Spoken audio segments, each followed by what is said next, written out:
Hi, thank you for joining me. My name is Evelyn.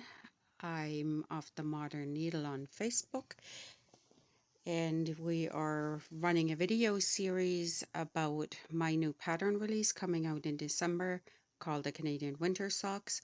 I want to show you the easiest way, in my opinion, how to make a short row heel, which is also called a twin stitch heel or a shadow wrap heel. They are all the same. Let's look at the heel and what it is. The heel, the reason why it is called a short row heel is that you have the circumference of your foot. You move into the heel stitches and your rows get shorter and shorter and shorter. You have stitches that remain unworked. When you get to this point, you move into the second part of the heel of where you get your rows longer and longer and longer. And what it is that you're working is you're actually working a miter for the bottom of your foot. It will look like this.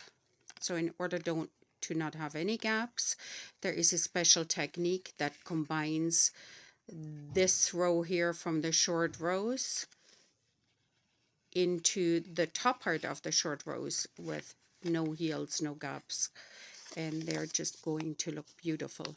So normally the stitches of your heel are on one needle. They are for the bottom of your foot, so we only have half of your circumference stitches because they only get knitted on one side. This is the heel that we're aiming for. I'm going to use my darning egg so that you can see. This is the join that we're actually looking for. There are no holes, and my darning egg is pretty vibrant, so if there would be any holes, you would see it right through, and you can't. This is what we're going for. Let's jump right in. The pattern is written for toddler, size 2 to 3 years of age, to 16 men, which is an extra large. I have already separated the stitches. This is the top of my foot on the 2 needles and the bottom of my foot on this needle here. The circumference is 24 stitches. So I only need 12 stitches for my heel. We're going to jump right in. I'm going to use red. I want to use a different color for each part of the foot, as I think that might look cute. They could be boot liners, skate liners, sleeping socks, house socks, whatever it is. If they are to be house socks, or if you knit your socks to be house socks, there is a product called latex milk that you can put on the bottom of your foot so that you don't slip everywhere and make it safe. So let's jump right in. I'm going to knit on with a red, and I had pulled out the needle out of my stitches, so some of them are mounted wrong. I'm just going to stitch into the back or into the front just to mount them properly, so ignore that. So I'm going to knit to the very last stitch. Again, these stitches here get divided into 3. If you have, I'm working 12 stitches. That is divisible by 3, so I have 4, 4, and 4. 4 stitches that get twinned or shadowed, and I show you that in a second, on the right, 4 on the left, and 4 that stay unworked. If I would have 20 stitches, for example, that is not divisible by 3, 18 is. So I would put 7 stitches on the outside and leave 6 stitches unworked. 2 times 7 is 14 and 6 is 20. If I would have 9 stitches, I would leave these, I would have 6 on these outside stitches and throw the extra stitch in the middle, just because it is easy. So it would be 7 here and 12 here. Yeah, that's 19. Thank you. So we're at the second last stitch. The outside stitches do not get worked until the end almost. We're going to twin this stitch. It is almost like the invisible increase, lifted increase from the toe box. We're going for the right right leg of the stitch below. The bar is right here that connects our stitch. So this is the new stitch. The stitch below is right by the bar there. I'm going to pull up as if to knit, and I'll sit that stitch onto my left needle. I have 2 stitches coming out of the same stitch, and I'm going to turn my work. I'm going to purl to the second last stitch.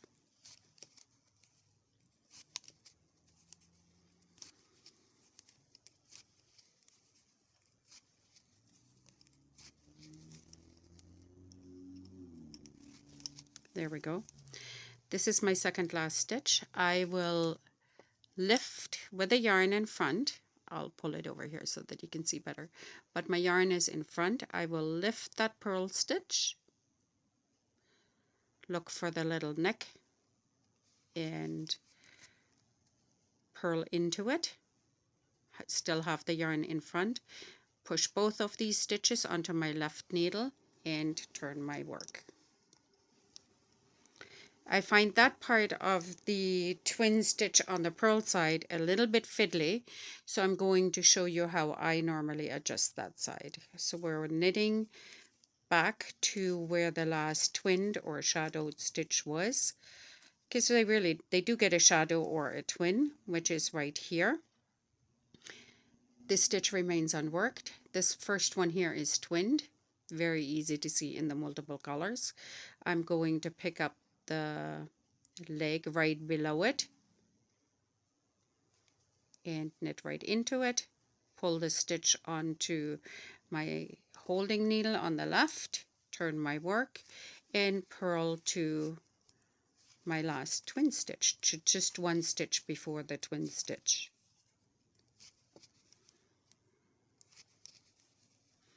Now, instead of lifting and doing all these crazy things, I can see that my stitch is right here. The stitch below is right here. So I'm going to take my needle as if to purl, and I'm going to purl right into that stitch below it and sit the needle up, sit the stitch that I purled out of it beside its twin and turn my work. And I'm going to, the end result of pulling up the stitch that way is actually the same. I can knit into the front and get my stitch this way, or I can turn it and knit into the collar. That is very easy, and pull it up. So a couple of different ways of doing it. So now I have 1, 2, 3, 4, which is what I wanted. 4 stitches that are worked on the right, and 4 that are worked on the left, and 4 that are not worked that stay in the middle. They are worked, but they're not twinned. So I'll have my last twin purl. There it is. I will turn my stitches.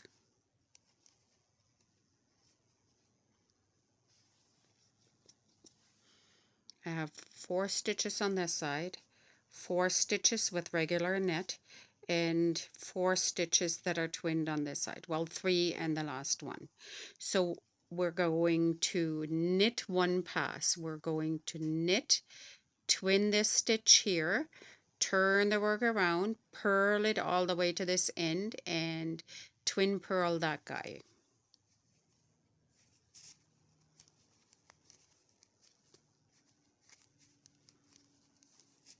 I'm going, the way that the double stitches get resolved is we just knit them together as one. We treat it as 1 stitch, knit it together, snug up your work by rocking the needle to make sure there's no excess yarn in there. I will twin knit this last stitch here, sit it on top, turn my work, purl back by rocking the needle. This row here just takes a minute, and do take a minute, because that will make sure that you have a beautiful join with no holes, no gaps. just a nice tight join. Rock your needle to take out the slack. Purl stitches take more yarn than knit stitches, so there is always a little bit of gap in those transitions. I will twin purl my last stitch in order to make it easy for myself. I'm going to pull on this yarn here, my little yarn tail. That'll open up the stitch and I can get right in there and pull up my purl. Turn my work. Getting tangled up. I'm going to knit back to where my first twinned stitch was, which is technically stitch number 9. So you can see that the first part of the heel is already popping out. We already did that. So here is number 1, 2, 3, 4. Those are the stitches that we worked going up this way. We had 4 stitches unworked, or just knitted or purled. 4, and again 4 stitches on this side. 1, 2, 3, 4. This was our first twin stitch. I will twin it again because we're doing the top part of this miter. We have done this bit. Now we moved on to this bit, so we're going back out. The rows are getting longer. Turn my work.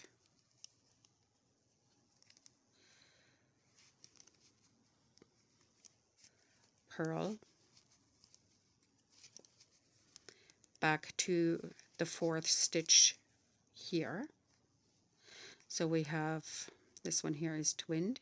You can see that. 1, 2, 3, 4.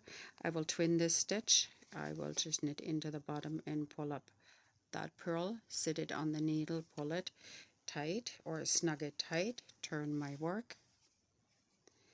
And we're going to resolve these twin stitches now as we get to them. Here is my twin stitch. I will knit this together and I will twin the next stitch. Snug up my work. Twin this very next stitch. Here it is. Sit it on top of the left needle and turn my work. Give myself enough working yarn here. I will purl back to the twinned or shadowed stitch, which is right here. I will purl that together and purl into the bottom of the stitch right next to it. Turn my work. Rock my needle to remove the excess. Rock my needle to remove it. Go back over to the knitting twins. Here it is. I have one more. I will twin this stitch. And this is already, we are on the last purl. On the last purl row, I meant to say. We're purling back, and again, just make sure there is no, don't pull tight enough that you are in fear of breaking your finger or breaking the yarn, but do give it like a good rock off your needle just to make sure that your stitch sits really tight under your gauge needle. So this here is my last twin or shadow stitch. This is the beginning. Here we go.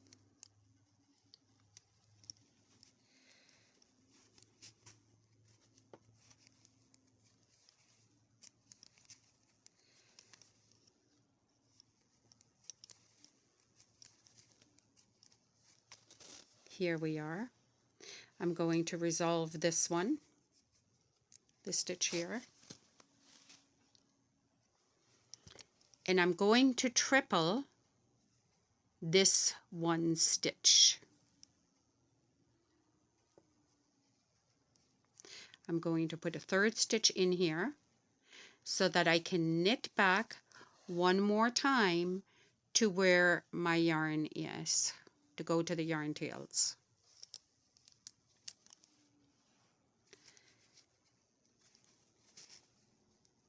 If you break the yarn and use a different color for the leg shaft, as I will do after,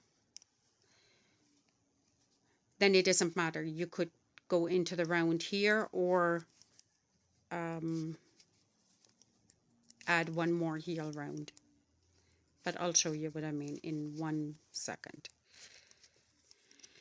So I will triple this, can it into it, and bring it back. I should have said I can purl into it. So here is my third stitch. I will turn my work and I will sit this onto my left needle. I can break the yarn here. And I talked about these scissors before. They're angled. These are Fiskars. I like them because I'm not afraid of ever cutting into the knitted fabric because it is angled up. I use the little knit stoppers to push it into the tip because they are quite sharp. I don't think that those knit stoppers do a whole lot for anything else, so this is just perfect.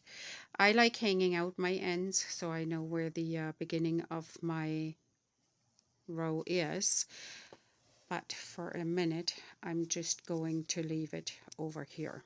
Actually, I'm going to transfer half of the stitches onto the DPN.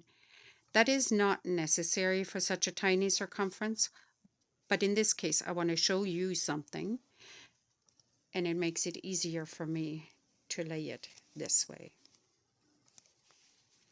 So here is our heel.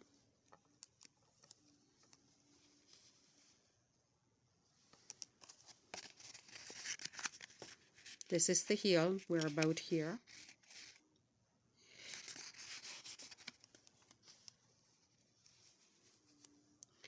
And why do we get holes here? So one of the reasons is if I add a row to the heel without having a connecting, a filler, or a transition stitch that bridges the space from adding a height, because I'm adding rows on here only, it will sit higher than this row. So it will invariably form a hole.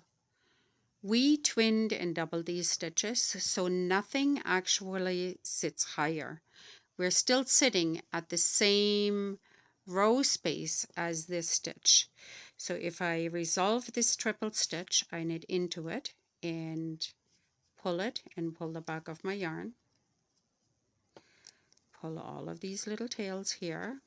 You can see the transition is smooth. There is no hole. Sorry, that would have been with a new needle here. First stitch.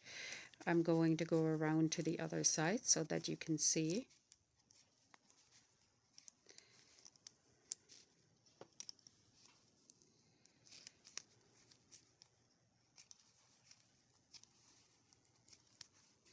Again, I'm still checking my stitches to make sure there's no slack in there. I resolve these by knitting them together. You can see that it fills up this space on the right, and on the left.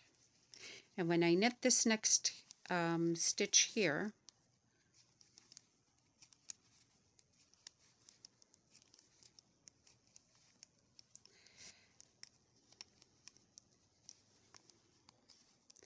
there are no holes, which is perfect. But let's say I'm going to knit one more row. I'm in row 2 here over the stitches. So let's say I had a hole in here. Once I knit this back together, there is not, just to show you again, there are no holes.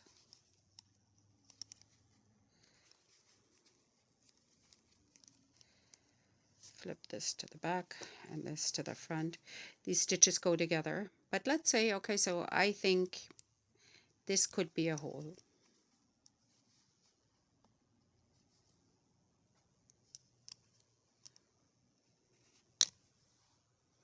The various ways that we can fix this.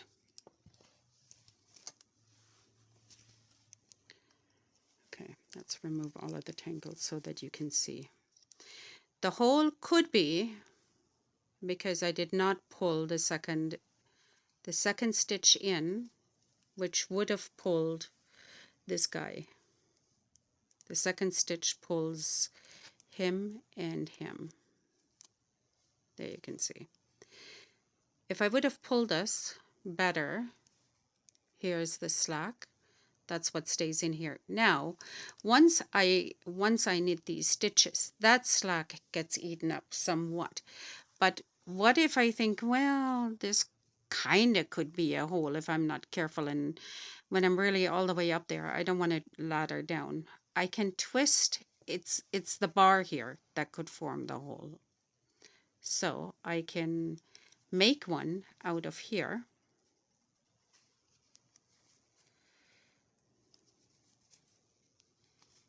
And it ate some of this. But there are better ways to do this. You can see I have this bar here. I have a left leg here. I have a left leg here. I have a bar on the bottom here that I can use. There's a stitch, a left leg of this stitch here, and there's a left leg of the stitch here. See what works best. If this is mine, which it is, I might just pull the left leg from here, this left leg, and this right leg, sit it on top of the stitch and knit them together. 1 and 2, and knit these next stitches here.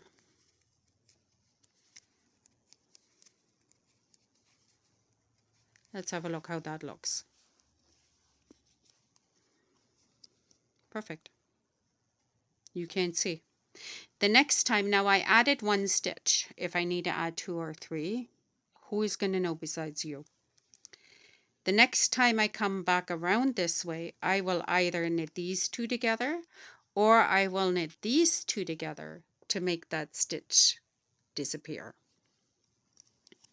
You can do the same on this side here, even though on this side here, one side often works out better than the other. Why is it like that? I don't know. Murphy's Law, I suppose. It just is. But here you have it. Now you can knit up your leg. You can have a ribbing all the way up. There's various different patterns that you can use for the top of the leg. But here it is. Beautiful. This is a tiny foot. But again, no holes. Pretty bright egg. You would see it. Nope. And this yarn here has lanolin in it.